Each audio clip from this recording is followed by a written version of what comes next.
The plague was one of the worst disasters in history. In Europe alone, it's estimated that 25 million people lost their lives. It wiped out 60% of the population of some cities. That means that if there were 100 people living in a town, 40 of them would end up dead. It lasted 4 years, and to make things worse, it happened multiple times throughout history. But even though it was so terrible, we actually know very little about what really went on during the outbreak, because most people were too scared to record it, or maybe they didn't have the time because they were too busy dying. So what secrets did the plague manage to take with it? Well, here are some of the ones we managed to uncover. Rats could go on strike. Okay, so this isn't exactly a secret, but it's still pretty freaking crazy. You see, rats can't get labor unions, but they should. Because during the Black Death, the rats kind of went on strike. What do I mean by that? Well, rats are carriers of diseases, but when the fleas that lived on the rats died off, the rats stopped getting blamed for the sickness and instead became its victims. Why is that important? Well, in medieval Europe, people had no idea why the plague kept coming back. They thought it was God punishing them or something like that. So when the rats started getting sick, too, it totally threw them for a loop. Luckily, one man had the courage to stand up against the tide of ignorance, and he was a freaking barber. Yeah, not exactly what you'd expect. Barber surgeons were an oddity of the Middle Ages, sort of like the loved children of barbers and doctors. They specialized in bloodletting, which was a common practice back then. This barber surgeon wrote down his observations about the plague in a manuscript, which eventually made its way into the Oxford Medical School at the University of Oxford. His description of the plague helped future doctors understand that the disease wasn't just mysteriously appearing out of nowhere, and the rats were victims too. In fact, his notes include the first known written description of a rat dropping dead from the plague. His writing helped put an end to the myth that someone was purposely poisoning the rats. Instead, people realized that the real enemy was an invisible bacteria called Yersinia pestis, which could be passed along by rats, fleas, and humans alike. Thanks, barber guy. Maybe you could cure it with Speaking of fighting the plague with medical procedures, let's talk about mercury. Mercury is highly toxic and can cause all sorts of health issues, like tremors, memory loss, hearing loss, blindness, and death. So yeah, it's not exactly your grandma's home remedy. But during the Middle Ages, it was used for everything from treating syphilis to helping people avoid catching the plague. Seriously, it was like the cure-all of the 1300s until it killed you. It wasn't even that hard to find either. Back then, mercury mines were located across Europe, including in places like Spain, Austria, Italy, and England, so people had access to a lot of it. However, its popularity as a treatment for the plague had more to do with bad science than any actual success it had against it. The idea behind using mercury was to balance the 4 humors in the body, which was a popular theory in medicine at the time. Basically, everyone had 4 elements in their bodies: earth, air, fire, and water, and they had to be balanced. If you had too much water, for example, you got malaria. If you had too much fire, you got yellow fever, and if you had too much air, well, you got the plague. To get rid of it, you needed to balance those humors again. And what better way to do that than with a substance that's naturally toxic and often kills you? Science has come such a long way. I'm almost glad now that mercury never worked as a cure for the plague. Otherwise, we might have used it to try and treat COVID. Just imagine the headlines: COVID patients warned against deadly new cure.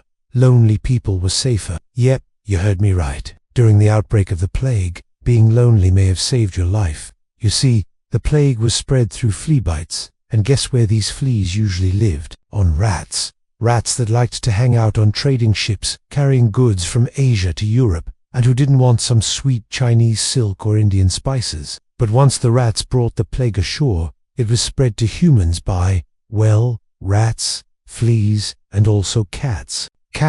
Rats loved hanging out in the homes of wealthy merchants, which meant the plague tended to spread easily among the rich, especially since they traveled a lot. And who doesn't love a good cat? They were popular pets among the upper class. But while cute and fluffy, they were also carriers of the plague. That meant anyone who spent a lot of time around cats had a higher risk of getting sick. But there was a group of people who spent less time at home and around cats, and they were largely spared from the plague. Can you name that person? Nope, it wasn't a famous person. It was someone poor. Living conditions in medieval cities were not great. The houses were small, cramped and dirty, and everyone shared them with animals, humans and otherwise. But the poorer you were, the more likely you were to live alone, or with only your immediate family. While the rich were dying left and right, the poor had a much lower risk of getting the plague. It may seem counterintuitive, but staying poor may have been one of the best ways to survive the plague. Who knew? There was a magic spell that could protect you from the plague. Maybe you've heard of the Pied Piper of Hamelin. He was a legendary figure who supposedly saved the town of Hamelin, Germany, from a rat infestation by playing a magical pipe that lured the rodents away. But what if I told you that there was a similar story recorded 300 years before the Pied Piper? Yeah, there was. A writer named John of Burgundy recorded the tale of a man from France who protected his town from the plague by using, wait for it, a fife? No, not that fife. This one was magical, of course. According to John, the man walked through the streets playing his fife until the rats came running. Then he led them outside the city walls and blew them all up with a giant blast of air. Boom!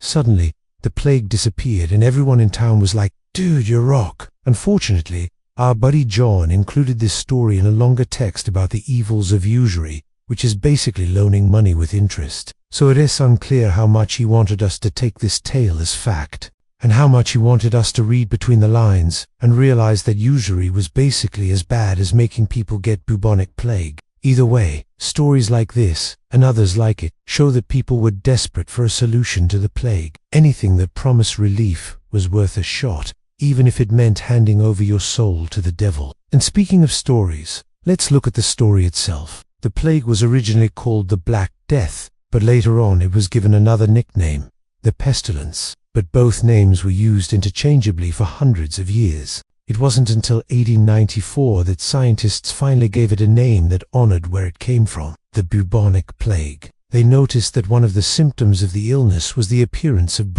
which are swollen lymph nodes filled with pus. So they combined the Latin word for these swollen nodes, bubos, with the Greek word for infection, anvola, bubonic plague. But in the Middle Ages, they weren't nearly as cool as naming diseases after body parts. Instead, they created entire myths around the pestilence. One of the more enduring images of the plague years is the dancing mania, which claimed that the sick were overcome with such uncontrollable urges to dance that they would dance for days until they dropped from exhaustion and died. Another popular legend said that the plague was punishment for original sin and that the world was ending. It's easy to believe that when the entire population of Europe is dying left and right. Some people even believed that the end of the world was nigh because of Saint Malute, the patron saint of pest. See, when he blessed a king and his wife so that they wouldn't catch the plague, she laughed at him, and so he cursed her and, well, you know, here comes the plague. These stories may have been comforting to some people. After all, if God himself was taking care of everything, then there was nothing to worry about. Other stories were a bit more gruesome, like the one about the bloody rain, which claimed that when it rained during the plague, the drops were filled with the blood of Christ. Now, I'm not sure why they thought that was a thing, but hey, it's certainly a memorable image. So there you have it, just a few of the secrets the plague took with it. The good news is we don't have to worry about it anymore, unless you count COVID, in which case, well, I guess the plague was just a big warm-up. Hey, thanks for watching.